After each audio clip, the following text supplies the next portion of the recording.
Hello, welcome to let's explore IGNOU. M education के solve assignment आपको यहाँ पर देखने के लिए मिलेंगे, तो चैनल को सब्सक्राइब करना ना भूलें। इग्नू एम एजुकेशन का MES044 course code institutional management का सॉल्व असाइनमेंट यहाँ प्रोवाइड किया जा रहा है। क्वेश्चंस हैं, ये क्वेश्चंस आप इग्नू के ऑफिशियल वेबसाइट से डाउनलोड कर सकते हो। ये 3 क्वेश्चंस हैं जिनके आंसर्स हमको करने हैं। ठीक है, तो मैं यहाँ पर आपको रिटन फॉर्मेट में उसके सॉल्यूशन दिखाऊंगी और रीड भी कर रही हूँ ताकि आपको क्लियर समझ में आ जाए। किसी वर्ड्स में डाउट हो तो आप या तो रिटन में जो मटेरियल आपकी स्क्रीन पर शो है वहाँ से उसको क्लियर कर सको, नहीं तो वर्बल मैं आपको जब बोल कर सुनाऊंगी तो वहाँ से आप उसको अच्छे से समझ सकते हो और उसी को ऐसा नोट फॉर्म में प्रिपेयर करके A4 शीट पर लिखकर आप अपने असाइनमेंट सबमिट कर सकते हो। Okay, let's start. Explain the concept of preactive and interactive phase of classroom management. Discuss the precautions and planning required for a teacher both in preactive and interactive phases of classroom management. Systematic organization and manipulation of various factors in a classroom context is in such a manner that learners get the opportunity to learn and progress towards the attainment of learning objective is referred to as classroom management. It is very important for every teacher to learn classroom management because in fact to a large extent it determines the value or image of the teacher in the school system. It is possible to enumerate a few guidelines which can be followed in classroom to ensure that the learners are involved in certain teacher prescribed activities which are planned to lead to their growth and development in approved ways. These guidelines can be categorized into two approved ways. These guidelines can be categorized into two: one guidelines pertaining to preactive phase, that is the designing of the lesson, and two guidelines related to the interactive phase of implementing and maintaining them. Preactive phase: this is the phase in which the teacher plans the design learning activities before entering the curriculum. It is an important phase because if the planning has been done well, there will not be any disruptions in the class at all. The learners will be involved with the task on hand. For instance, a teacher in the 7th standard in a chemistry class goes on verbally explaining chemical reaction to the learners. While a few understand, others do not. After some time, these students get bored, restless, and start disturbing others. Or imagine a mathematics teacher who begins the class with the explanation of a formula in algebra. Thereafter, she gives quite a few problems which are not graded in difficulty and expects these to be completed within a certain time. The learners are not able to complete the task. Planning a lesson is a serious task which involves decision making with respect to certain main considerations. First decision will have to be taken with respect to the content of to be taught. In this regard, the sustainability of the content of to the particular class level, the existing knowledge level of the learners are significant determinants of selecting content to be presented to learners in any particular situation. A teacher should be capable of presenting content in alternative ways. Second, decisions on which learning material activities to be used. Care should be taken to sequence the activities in such a way that there is a smooth flow in the lesson.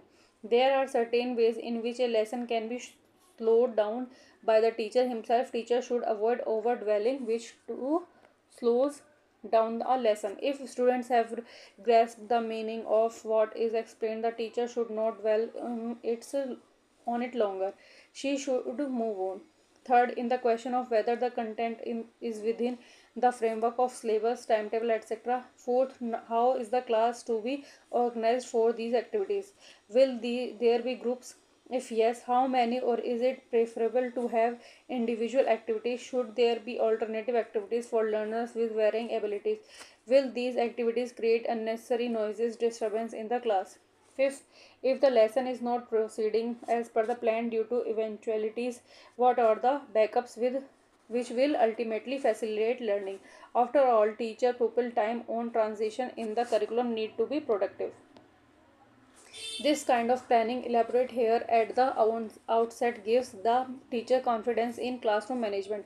The follows the next stage called the interactive phase, wherein the planned activities must be implemented and maintained. There are certain guidelines at this phase too. interactive phase. In this phase, the teacher actually puts into action what she has planned at the preactive phase. She comes into contact with students in the classroom to transact the planned activities. Some kind of preparation is needed in the classroom for these purpose. To ensure success of the interactive phase, the teacher has to work out the classroom norms. The norms will greatly influence the interactive phase, in that these will be directions to both teacher and learners on the process of implementing the learning. It is a kind of negotiation in which the teacher clearly makes the learners understand the norms and procedure she desires them to abide by in the classroom. This way be done by the teacher directly at the outset of the lesson, particularly in primary school. It may automatically be known by students from previous groups of learners in case of teacher is a senior experienced teacher in the same institution. Formulation of classroom norms is generally done at primary and secondary level, since it is presumed that students at higher education are matured enough to conduct their behavior in the classroom in such a manner as to maximize learning. However, in certain specific situations, it is quite possible that if the students wants to rebel against certain rules regulation, it may precipitate the situation of power struggle between the learners and the institutional authorities. This may lead to defiant non-cooperation of learners inside the classroom, adversely affecting learning time. Thus, we may conclude by saying that the time spent on establishment of clear cut norms of classroom is worthwhile. It leads to well-managed classrooms, particularly at primary and secondary stages. Learners are engaged in tasks which might even require them to move freely about the room, obtaining materials, consulting the teacher, or shifting from one activity to another. Classroom management is not merely control of the class so as to lead to order lines, but the conduct of the lesson in such a manner that the pupils are engaged in tasks leading to the attainment of learning objective. Classroom norms greatly facilitate classroom management in the true sense of term. A teacher needs to closely monitor the interactive phase in a continuous manner to follow up where ultimately all the activities were leading to. Teacher needs to exhibit a keen awareness of what is going on in the class. If this mainly skill is developed, then the learners realize that the teacher is at least to what they are doing, and hence they are less likely to break classroom rules since they would be afraid of being caught. Also, such a teacher can identify potential disruption, and it can be dealt with before it becomes more intensified and causes distraction in the class and lose working time. Next question. Why is providing student support system important for an educational institution? Explain the necessary services provided by an educational institute for managing student support system.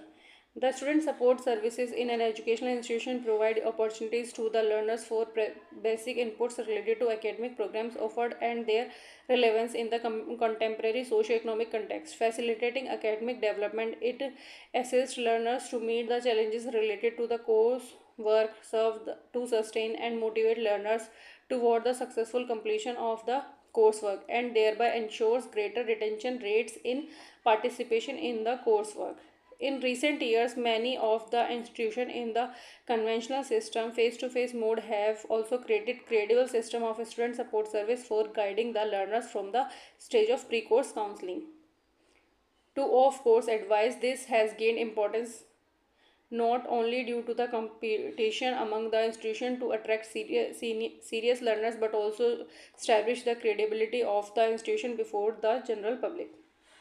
Educational institutes are mandated to impact instruction. For this, they have to decide program and courses of study, design and develop crucial curricula, decide the learning outcomes, evolve suitable teaching learning strategies, and formulate the criteria of assessment and certification. This instructional system of the institution has to be conformity with its mission and goals. An important aspect of the programs offered by the institution is the extent of flexibility and autonomy exercised while deciding the program. and content. This varies from one institution to the other and each decided on the programs of the offered and their content. However, programs from various institutions have to be at the comparable level by the way of depth of content, standards of assessment and achievement, also that equivalence of qualification may be ascertained. The effective management of student support system is a challenge for all educational institutions. While in open and distance education system it is considered to be the heart of the learning system, but in the continental mode it reflects not only the academic credibility of the organization but also significantly contributes to its social responsibility. Many factors are to be considered before placing an effective student support system in an institution of higher learning. The support services begin even before the student is enrolled to the institution.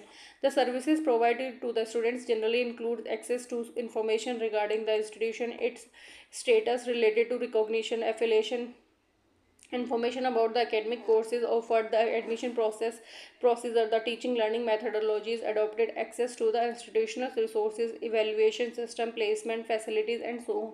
The basic objective of these services are to create better learning environment and choosing a right career for the student. The support system basically linked to the following services in an educational institute. Pre-course information. Every student expects the right kind of information before choosing the course to be pursued after higher education, as there is a transition takes place from school to college before a student is placed at any institution of higher learning. There are many socio-psychological factors crops up into the mind of the learners, as the learners are facilitated based on the guided principle and the former context, but more of independent decision are expected from the learners at the later stage. Hence, dissemination of right kind of information as pre-admission counseling, like the social credibility of the institution, prospect of students on the academic programs offered, registration procedure, teaching learning strategies, institutional resources, linkage of institution on the job market, etc. This helps the learners precisely to take an independent view on the choice of the right career at this stage. Admission related stage. The institution are various means of disseminate information related to the admission process. Many institutions use the well-designed admission brochure for the purpose. In recent years, a good number of institutions provide the detailed information on their website. No doubt, placing the information on the website helps the students to have quick access to the information and hereby saving a great deal of time. Resources of students, but many gray areas remain unanswered due to the diversified nature of the information, and every student has his or her unique problem to be addressed. The helpline available in many of the institution addresses to these issues to a greater extent. The institution also solicit through the admission brochure desired information to meet the expectations of learners, which could be at two levels: information of basic nature and course and career related information. The information flow on both ways helps facilitate understanding the learner's requirement as well as institutional obligations. Teaching learning strategy. The teaching learning strategy adopted by an educational institute is an integral and crucial part of the support service being provided to the learners. A well-defined teaching learning strategy contributes significantly to the success and attainment of the learning outcome of the students. Every institution must have a teaching learning plan. This will facilitate the management of the teaching learning process, strategies, activities, and related processes. The plan should be regularly reviewed and updated against the set targets and analyzed for the factors which affect the provision of teaching learning within the higher education institutes. The management of the teaching learning of education institutions should primarily focus on access, equity, and quality that keep them at par with the global higher education system. Question number 3. Explain the concept of total quality management. Assuming you as a principal in a school, what efforts would you make to achieve total quality management of your school? Discuss with suitable example. Total quality management is about creating a quality culture. It is about providing the customers with what they want, when they want it, and how they want. In TQM, the customer is in the focus of quality. In the education context, students are the quality product instead of the school or college or professional institution. It involves moving with changing customer expectations and aspirations to design program courses of studies and providing learning experiences in the form of services which meet and exceed their expectations. In education, the quality and relevance of the course are important. In TQM, the most powerful vehicle for ensuring quality relationship is the effective team. It recognizes and respects the potential of every individual autonomy as it anticipates what is to be done to produce the best. The success of any quality assurance initiative is greatly dependent on the marginal factor. It is essential that the institution management be totally committed to the concept, be able to visualize future actions in their totality and design appropriate procedure. TQM is philosophy of continuous improvement, hence also known as continuous quality improvement, which can provide educational institute with appropriate tools to meet the needs and expectations of their students and other stakeholders. It emphasizes management by fact, improvement, change, and continuous innovations. The decision regarding the implementation of the TQM is in our system of education has to be taken by the policymakers, but there has been clear trend towards improving quality of education and making it learning centric is quite pronounced in the National Curriculum Framework 2005 and other recent efforts. Whether or not we totally adopt TQM in education system of our country, we need to be aware of ways of implementing it so that it can be useful for infusing quality elements into our system. Before an education system decides to start implement TQM, it is highly recommended that the policy makers, the decision makers, the member of top management and administration, teachers, representatives, opinionated leaders study the basics of the improvement in detail. Achieving total quality management in school requires a holistic approach focusing on various aspects such as leadership, process, people, and continuous improvement. There are some efforts I would make as a principle. Clear vision and leadership. I would ensure that the school vision for quality education is legally articulated and understood by all stakeholders. As a leader, I would lead by example and inspire others to commit to achieve excellence. Stakeholders engagement. I would involve all stakeholders, including teachers, students, parents, and the community, in the quality improvement process. Regular feedback mechanisms such as surveys and the open forms would be implemented to gather input and ensure everyone feels valued and heard. Professional development. Continuous professional development for teachers and staff would be a priority. Providing opportunities for training, workshops, and collaboration with experts would enhance their skills and keep them updated with the latest pedagogical practices. Quality curriculum and instruction. I would ensure that the curriculum is aligned with national standards and is relevant, engaging and inclusive, implementing innovation teaching methodologies, incorporating technologies, and promoting critical thinking skill would be essential. Monitoring and evaluation. Regular monitoring and evaluation of academic and non-academic activities would be conducted to identify areas for improvement. Data-driven decision making would enable us to track progress, identify trends, and take corrective actions as needed. Resource management. Efficient utilization of resources, including finances, infrastructure, and personnel, would be emphasized. Investing in modern facilities, educational materials, and technology would enhance the learning environment. Parental involvement. Building strong partnership with parents and guardians is crucial. Regular communication, parent-teacher meetings, and involvement in school activities would foster a supportive home-school connection, positively impacting students' academic performance and behavior. Continuous improvement culture. Foster a culture of continuous improvement where feedback is valued and there is a commitment to learning and innovation, encouraging experimentation, recognition, and celebrating achievement and learning from failures would be integral to sustaining quality improvement efforts. To improve the quality of teaching, I would implement a peer observation program where teachers observe and provide feedback to their colleagues.